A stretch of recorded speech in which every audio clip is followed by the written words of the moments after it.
Okay, so now we are going to talk about estimation and inference in the Logit and Probit models. As we have said before, estimation is finding those values of beta 0 and beta 1, which are denoted as beta 0 hat and beta 1 hat for a given sample, those values that best explain what's going on in what we observe in a particular sample.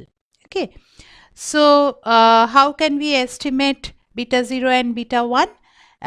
What are the sampling distribution of the estimators, and do we use the usual methods of inference? These are the questions that we will be asking. So, first, we talk about something called the nonlinear least squares, and then we will discuss maximum likelihood estimation, which is the usual procedure by which parameters are estimated in nonlinear models. So first, we talk about nonlinear least squares.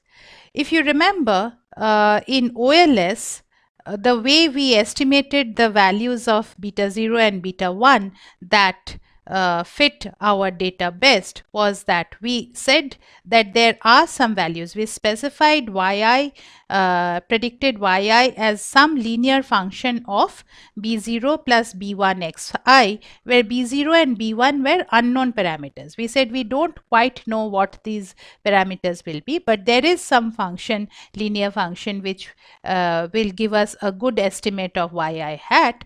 And then we say, but we want these b0 and b1 to be such that the observed yi minus yi hat, that is the error term when it is squared and summed over I equals to 1 to n, that error term, sum of square of errors, will be the minimum possible. So we want to find that b0 and b1 which minimizes this quantity, which is the sum of square of errors summed over I equals to 1 to n. Now, if you do a similar thing for the Probit model, where you, instead of putting just a linear model b0 plus b1 xi, that was the specification for OLS. Here your specification is probability of y1 equals to y equals to 1 given x is phi of b0 plus b1 xi, as we have discussed before.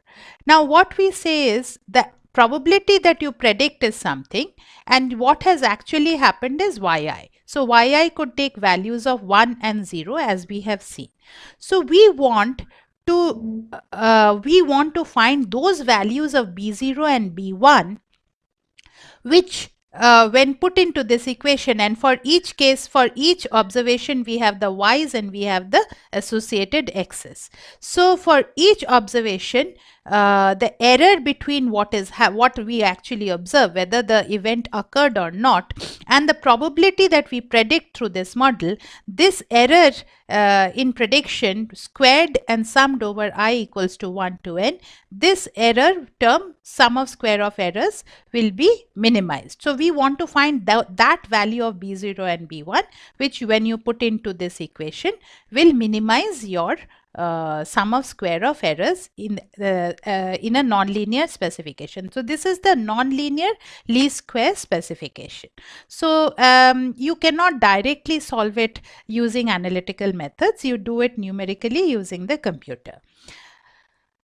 But in practice, actually, one does not use the nonlinear least squares, and a more efficient estimator that has a smaller variance, efficient estimator means smaller variance, is something that is called the maximum likelihood estimator for the Probit model. Now, before we introduce the idea of maximum likelihood estimation, we have to first define the likelihood function. Okay, now this is a little involved, so I will go a little slowly. The likelihood function is the conditional joint probability density of y1 to yn given x1 to xn, and this probability density is treated as a function of unknown parameters beta 0 and beta 1. Okay. So basically what we are saying is, we are saying that for each observation there is a certain, we are specifying a model where the probability of that observation taking a value of 1 or 0 is specified by some functional form of phi. Say in the case of the probit, it is phi of beta 0 plus beta 1 x. So just like in the linear OLS form, we want to find that value of beta 0 and beta 1 x, which when you put into this function, makes it most likely that that function will have taken whatever it would have. So the first observation, suppose it turns out to be 1, what actually happened. The second observation, that turns out to be 0. So what are the values of beta 0 and beta 1 when you put it in the functional form, would make it more likely that a value of 1 would happen for the first observation, a value of 0 would happen for the second observation. So all of this, this entire thing, the likelihood of seeing what has actually happened, given that there are certain independent variables, the likelihood of seeing the event occurring or not occurring as it has happened in the sample, that functional form that maximizes this likelihood is called the maximum likelihood estimator. Okay, so this is what it is said. The maximum likelihood estimator is that value of beta 0, beta 1 that maximizes the likelihood estimation, or that describe the best distribution of the data. So this estimator is in large samples, it is consistent, it is normally distributed, and it is efficient. So it is similar to the OLS estimators for the linear case. As we remember from the central limit theorem, the OLS estimators, if the assumptions were met, you know, whatever the 4 assumptions that we have discussed, if those assumptions were met, then the OLS estimators were consistent, they were normally distributed, and they were efficient in large samples. So so first, let us discuss the maximum likelihood estimation in a case where there are no x's. So suppose you are trying to predict the y variable, the probability of y taking a value of 1, given that you have no x's. So if you remember, in the continuous dependent variable case, if you had no x's, then the mean of y was the best predictor of y, right? In the case of a discrete dependent variable, what is the best predictor of the probability that y will happen?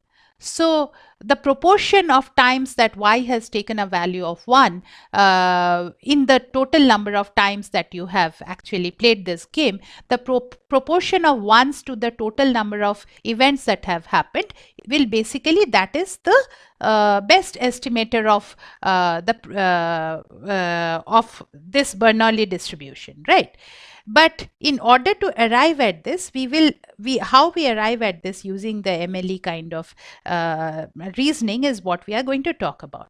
So you have data y1 up to yn. Here we are denoting y1 as the first event occurring, and this small y1, capital Y1, is the idea that the first event is taking a value small y1, which are, you know, like your values, this small y1 refers to the value that the first event has taken. Okay, so the first event could have taken a value. If you were tossing a coin, the first event could be heads. The 2 events that could happen were heads and tails. The first event could be head, the second event could be tails, the third event could be tails, so on and so forth. So here it is, this y1 refers to what is the value that the first event has taken. So the probability that y1 will take one of these values, and it can take only 2 values, 1 or 0. The probability that it can take one of these values is p to the power of y1 multiplied by 1 minus p to the power of 1 minus y1. Remember that y1 can take one of 2 values, 1 or 0. So if in fact the event has happened for the first observation, then you will have p to the power of 1 multiplied by 1 minus p to the power of 1 minus 1. So this is 0, this power index is 0. So this term becomes 1. 1 minus p to the power of 0 becomes 1. So you have p to the power of 1, that is p. Okay. And similarly, you can verify that if the first event was 0, it would the probability would be 1 minus p. So basically, we are just saying that whatever the probability of the events are, if it is a fair coin, then it will be 0.5. Both probability that it will take heads will be 0.5. Probability that it will take tails is 0.5. Okay. So now, what is the probability that the first event will take whatever value it has taken, and simultaneously the second event will take another different value? So this y1 could be, y2 could be the same as y1. It could happen that in both cases the event has occurred, or that in one case the event has occurred and in the other case it hasn't occurred, or that in neither of the cases the event hasn't occurred. So if these two events are independent, as you expect them to be, because when you are drawing a sample, each of the observations that you see are independent and identically distributed. So each of the events are independent. So the probability is just that this first observation will take a value of y1 multiplied by that the second observation will take a value of y2. So that it will take a value of y1 is given by this term, as we saw before, and if you just substitute y2 in place of y1, the second observation has taken a value of y2. So your probability that these two events will happen simultaneously is p to the power of y1 plus y2. You are collecting the p terms together and you are collecting the 1 minus p terms together, and you have p to the power of y1 plus y2 multiplied by 1 minus p to the power of, now you add up these two indices together, 1 minus y1 plus 1 minus y2, that is 2 minus within brackets y1 plus y2. Now extending this to the case of y1 up to yn. So when you have a sample with n data points, each of those data points, the probability of each of those individuals being denied or accepted in the case of the mortgage application will be something. The first person, as I said, the first person may be denied, the second person may be accepted, the third person, so on and so forth. If you multiply all the probabilities together, this the joint probability distribution of all of those individuals having the observations being as they are will be basically p to the power of summation yi I equals to 1 to n and 1 minus p to the power of n minus summation I equals to 1 to n yi. You can see that it is very similar to this. So basically, the likelihood function is the joint density treated as a function of the unknown parameters. In this particular case, the only unknown parameter that you have is what is the probability that what is the p that you should take. What is the probability that your event will occur or not occur. Okay, so that is described. Till this place, you have to this point, you do not know what p is. You are just saying that the likelihood function is like this. Now what do? You want to maximize the likelihood. So in order to maximize that function, the best thing to do is first to take a log, because here it is, as you will see, p to the power of something, this to the power of something. If you take a log on both sides, then you will arrive at this. Log of the left hand side is summation I equals to 1 to n yi multiplied by log p plus n minus summation I equals to 1 to n yi multiplied by log of 1 minus p. Okay, what were in the powers, they are being multiplied by the log of whatever was there. Okay, now if you differentiate what is your unknown parameter, that is p. So you are taking a derivative with respect to p of this function, and as you will see, this coefficient is not a function of p and neither is this coefficient a function of p. Only ln of p is a function of p. So the first term becomes this coefficient multiplied by 1 by p plus n minus summation I equals to 1 to n yi multiplied by the derivative of ln of 1 minus p, which is minus 1 by 1 minus p. Now, in order to find that p that maximizes this derivative, you set this entire thing equal to 0.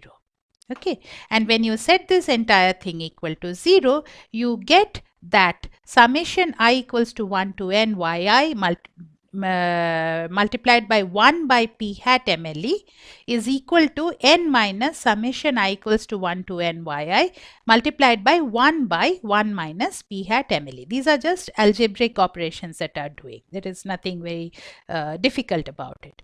Now you divide both sides of this equation by n.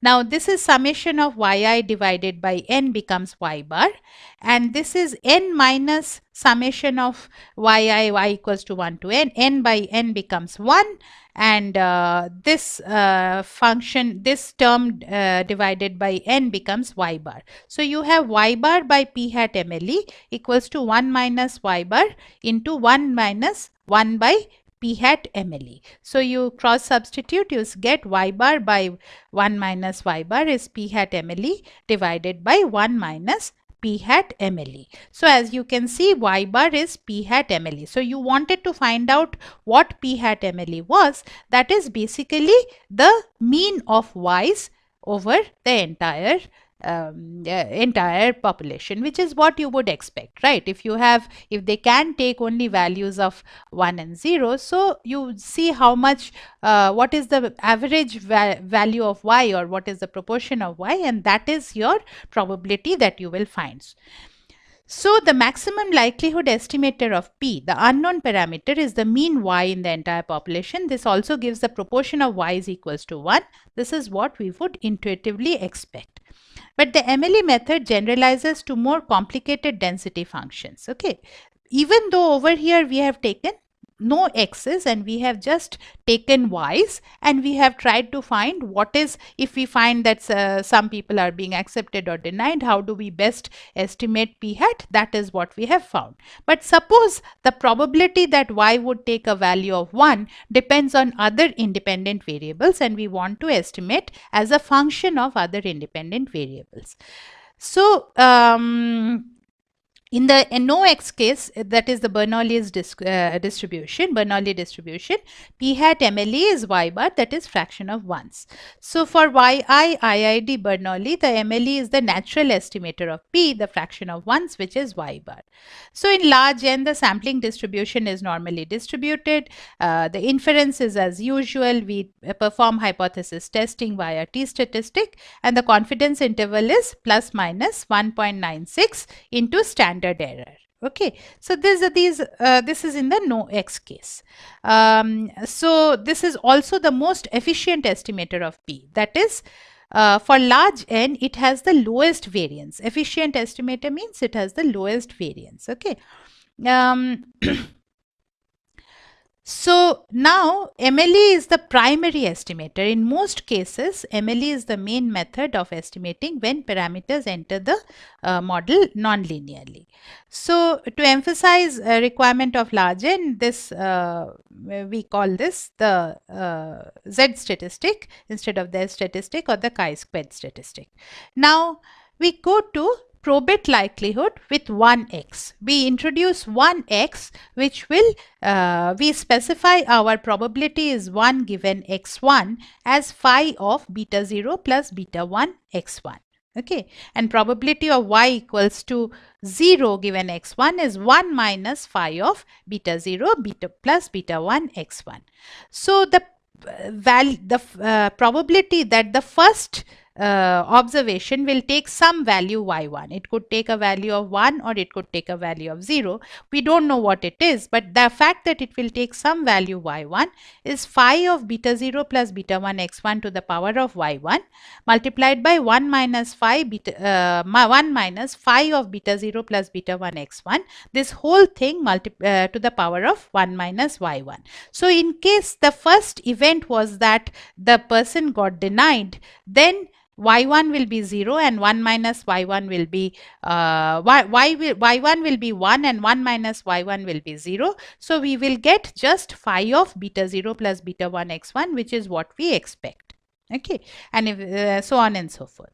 Now the probability that y2 equals to y2 will be the same thing. Basically, this thing to the power of y2. The reason we are, the reason we are maintaining this as y1 and y2 and we are not saying 1, 0 is to differentiate between the idea that the first observation is taking a certain value, the second observation is taking a certain value, and we are associating that whichth observation is taking whichth value. That's why we are saying y1, y2, y3 and so on.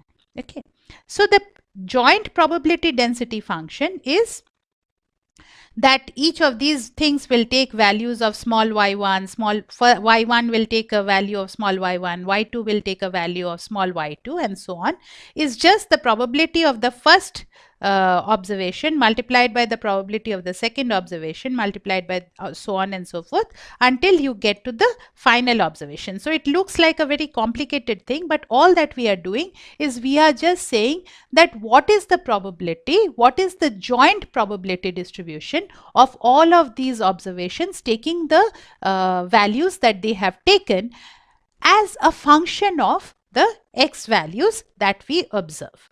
So this is this complicated big thing. You will notice that over here we have phi of beta 0 plus beta 1 x1 to the power of small y1. Here it is written as capital Y1, but this should be small y1 and so on and so forth. Now over here x1 is y1 and x1 are both known. Y2 and x2 are both known. Yn and xn are all known. So all the values you know. What is the unknown? Beta 0 and beta 1 are the unknowns. In this whole thing, when you collect data for a given sample, beta 0 and beta 1 are unknown. So you want to find that beta 0 and beta 1 which maximizes your likelihood of having seen these combinations of values of x1 and y1. So suppose you see, for instance, if you see that whenever x1 is say pi ratio. Okay, so what is intuitively what will we see? That when the pi ratio is high, there is a higher chance of denial. So if we always find that high values of x1 and high values of correspond with high values of y1 and low values of x1 correspond with low values of y1, then we sort of put that fact in that we have noticed this, and we want to find that value of beta 1 and that value of beta 0 which will make such an observation possible, such a sample possible. Okay. So we cannot obviously solve for this maximum explicitly, and in large samples these we use numerical methods, and in large samples again these beta 0 hat MLE and beta 1 hat MLE, this stands for that beta 0 hat that you have found from a given sample, that beta 1 hat that you have estimated from a given sample. These are consistent. Please recall what unbiased and consistent parameters stood for. So these are also normally distributed and they are also asymptotically efficient. That is, they are assumed to have the lowest variance amongst all other estimators that you could have used. Okay. So the standard errors of beta 0 hat MLE and beta 1 hat MLE are computed automatically. Even why do you have standard errors associated with this? Because as again one particular value of beta 0 hat MLE and beta 1 hat MLE is associated with only one sample that you have taken.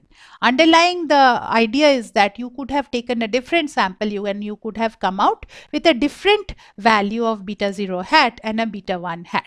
So beta 0 hat MLE and beta 1 hat MLE themselves have a sampling distribution, and as a result the standard deviation of that sampling distribution are the standard errors of beta 0 hat MLE and beta 1 hat MLE, and they let you test the hypothesis that whether these particular parameters are close to 0 or whether they are statistically significant. Okay, so we do the hypothesis testing and confidence intervals as usual.